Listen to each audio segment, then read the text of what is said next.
السلام عليكم ورحمة الله تعالى وبركاته. كنتمنى تكونوا بألف خير وفي صحة جيدة بإذن الله. مرحبا بكم في فيديو جديد ومعلومات جد مهمة بالنسبة للإخوان والأخوات اللي باغيين يدفعوا في الكليك داي ديال 2025 وملؤوا الطلبات ديالهم في شهر 11 في نوفمبر. الشهر كله كان الملء ديال الطلبات. غادي نشرح معكم بالضبط شكون هما الناس اللي غادي تقبل لهم الكونطرا في 2025. معلومات جد مهمة غادي نشاركها معكم، ومعلومات اللي هي من المصدر وكذلك اللي 100% صحيحة. وكذلك غادي نتكلموا على الإخوان والأخوات اللي من الطلبات ديالهم في شهر 11 وقالك حنا خدينا الروسيات ديالنا، غادي ندفعوا كونطرا غير موسمية أو موسمية وفي البادانتي، وكاينين بعض الناس قالك حنا توصلنا بالروسيات. كذلك الناس غادي نجاوبوهم وغادي نقول لكم اشنو كاين بالضبط، لأنه الأمور هنا فيها شك وما واضحاش.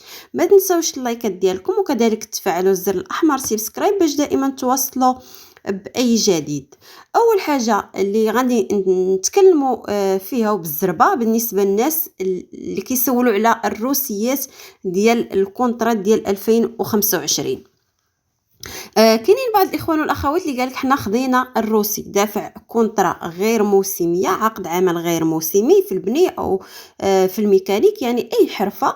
قالك انا توصلت بالروسي. واش الروسيات كيخرجوا دابا او شنو واقع بالضبط؟ الروسيات ما غادي يخرجوا حتى الكليك داي. مني الباترون غادي يقوم بالانفيو ديال الطلب ديالك، بالارسال ديال الطلب ديالك نهار 5 او 7 او 12 في شهر جوج. من بعد 24 ساعه عاد كيخرج الروسي. اما بالنسبه لهاد الملء ديال الطلبات اللي كان في شهر 11، بالنسبه لهاد الشهر هذا من بعد ما كيكونوش روسيات. كاين غير البيك اللي كيتوصل به الباترون اللي ملأ لك الطلب ديالك، هو اللي كيتوصل به، كيتوصل بالبيك هو او الكوميرشاليستا او الكاف. اما الروسيات لا، ما كاينش حاليا روسيات. لانه الناس اللي توصلوا حاليا بالروسيات عرفوا ريوسكم راه الامور ما واضحاش. الروسيات راهم حتى ان شاء الله شهر جوج وكيخرجوا على 24 ساعه من بعد الكليك داي. بالنسبه للموضوع اللي تكلمنا فيه من قبل بالنسبه للكونطرات، يعني كيف ما شفتوا هذا العام كاين تراجع كبير ديال 73% من طلبات. علاش؟ لانه كاينه تغييرات على القانون وكاين الرفض بزاف. علاش كاين هذا التراجع؟ راه كان من قبل الكونطرات اللي دفعوا كل شيء كيدير الكليك داي، كي المزور كي الصحيح كل شيء كيمشي للكليك داي.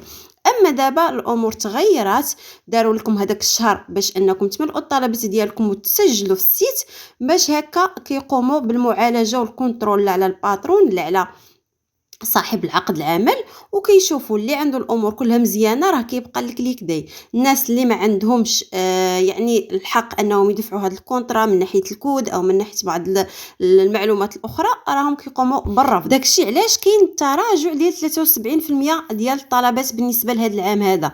اما من قبل راه كان واحد العدد اللي هو عدد خيالي ديال الناس اللي كتدفع كونطرات. اما هاد السنه اغلبيه الكونطرات راهم ترفضوا، لانه الباترون ما عندوش الحق انه يدفع هذا الكونطرا من ناحيه الضرائب، من ناحيه الكودات. اما بالنسبه للوثائق راه مازال كاينه فرصه انكم تحطوا الوثائق ان شاء الله في شهر واحد.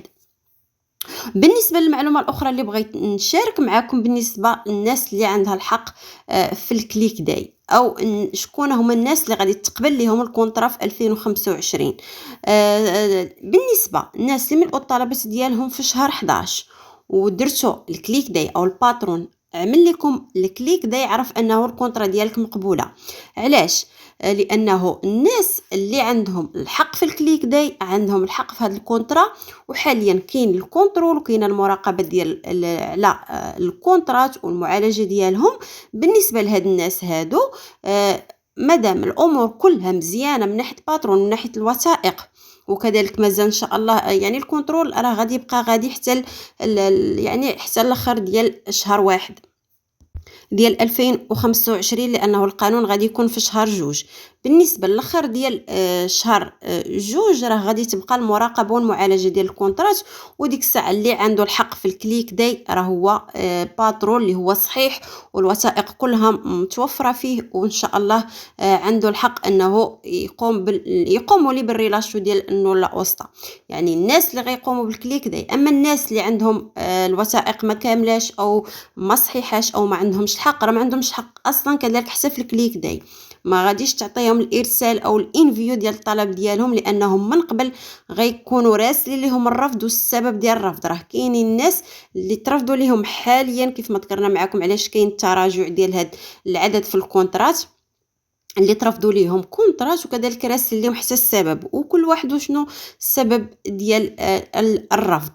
يعني باش تعرفوا يعني انه هاد التغييرات اللي قامت بها الحكومه تغييرات اللي صراحه مزيانه بزاف، واللي عنده الحق في الكليك داير غادي تقبل ليه ان شاء الله الكونطرا ديالو ويقوموا بالريلاشو ديال النولا اوسطا، والله يسهل على الجميع.